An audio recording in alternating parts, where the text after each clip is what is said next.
तीसरा सवाल 512 रुकू नंबर 12।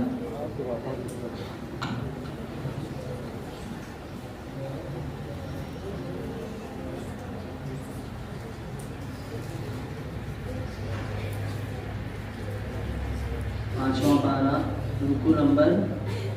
14 है। 14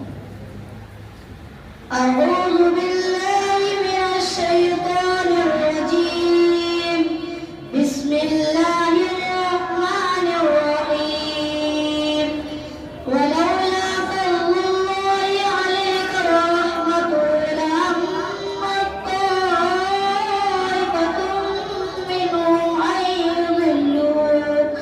وما يضلون إلا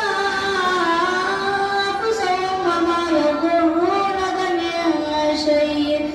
وأنزل الله عليك الكتاب والحكمة وعلمك ما لم تكن تعلم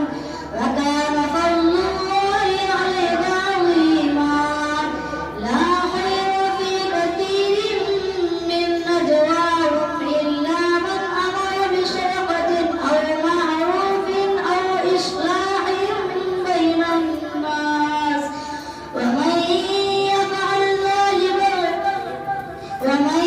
يفعل ذلك ابتغاء مرضات الله فسوف نؤتيه أجرا عظيما ومن يشاقق الرسول من بعد ما تبين له الهدى ويتبع غير سبيل المؤمنين